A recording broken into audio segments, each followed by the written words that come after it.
President Abdel Fattah al-Sisi has stressed the importance of concerted efforts to reach an immediate ceasefire to prevent the region from sliding into a large-scale regional war. President al-Sisi also highlighted the importance of establishing a sovereign Palestinian state on the June 4, 1967 borders as the cornerstone for achieving stability in the Middle East.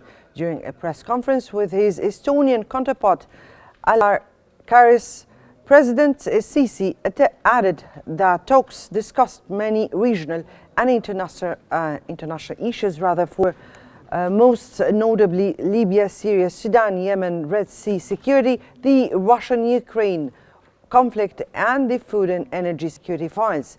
The Estonian president stressed the importance of establishing strong relations with Egypt as one of the main goals of his visit to strengthen the relationship between both countries.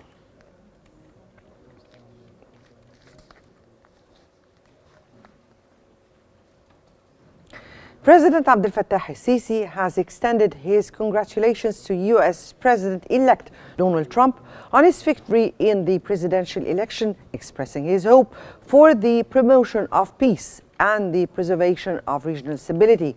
In a statement on his official account, President Sisi emphasized his eagerness to strengthen the strategic partnership between Egypt and the United States and the peoples, especially in light of the critical circumstances the world is currently facing.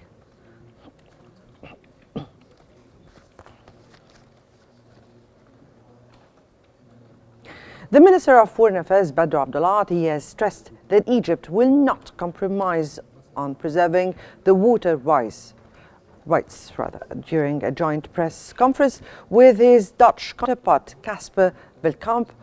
Minister Abdulati added that there is an agreement on developing relations between Egypt and the Netherlands, pointing to cooperation in many sectors such as food security and logistics, as Netherlands owns the port of Rotterdam, which is one of the largest global ports. He added that Egypt believes in the right of the Nile Basin countries to develop, but that Ethiopia must believe in Egypt's rights to preserve its water security.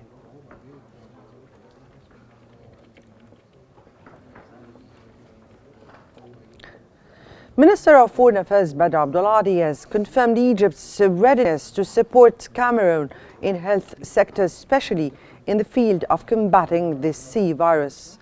During his meeting with the Cameroon Foreign Minister during a press conference with his Cameroon counterpart, Logun has explained that the Egyptian experience to combat the hepatitis C virus is one of the leading experiences in the world, as Egypt has succeeded in achieving remarkable results in this field.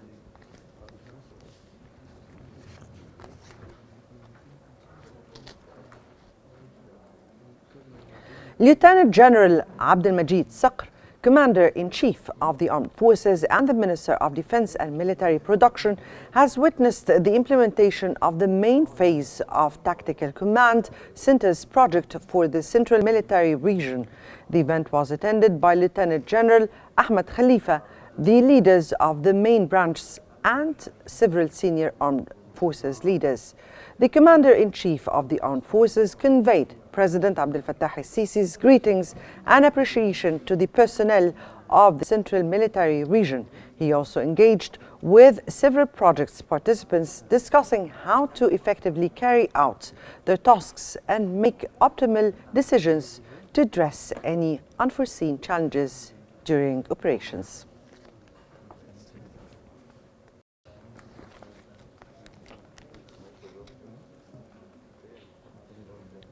The Sudanese Foreign Minister Ali Youssef al-Sharif has stressed that Sudan's relations with Egypt are the most important for his country abroad, noting that there is ongoing coordination between Cairo and Khartoum to resolve the Sudanese crisis. The Sudanese minister stated that the war taking place in Sudan will end with the victory of the Sudanese armed forces within the next 2 or 3 months, highlighting that the Sudanese armed forces receive popular support internally and from allies.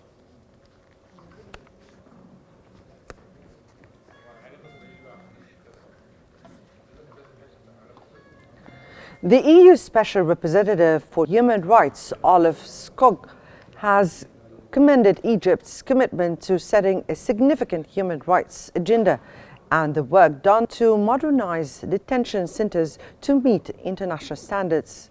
In a statement following his visit to Egypt, Skog has stressed that the EU's readiness to support Egypt's efforts to ensure that human rights supports ongoing legislative process, explaining that he encouraged meaningful consultations with all stakeholders.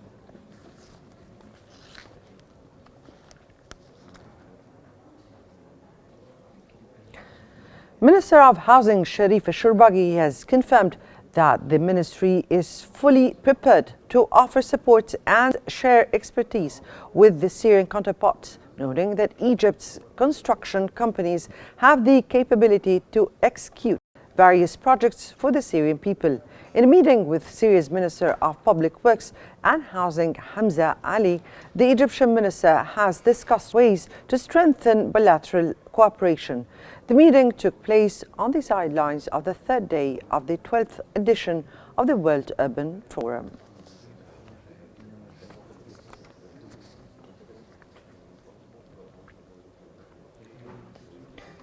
Prime Minister Mustafa Madbouli has stated that Egypt boasts the world's most successful experience in developing new cities, which have helped accommodate the country's population growth. In a press conference at the cabinet headquarters, Prime Minister Madbouli explained that the second phase of the Presidential Decent Life Initiative has begun, several new projects underway. He also announced that the state will reveal the updated offerings program and its new format before the end of the month.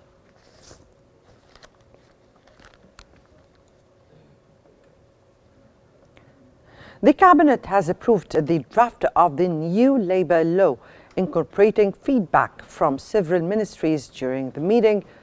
This will contribute to its rapid preparation and submission to the Parliament.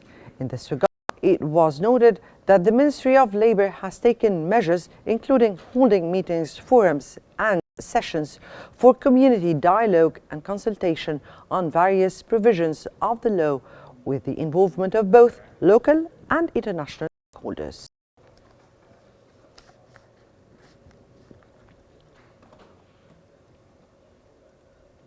Egypt has said it expects the number of tourism to reach about 15.3 million by the end of the year, an increase of 5% over the previous year.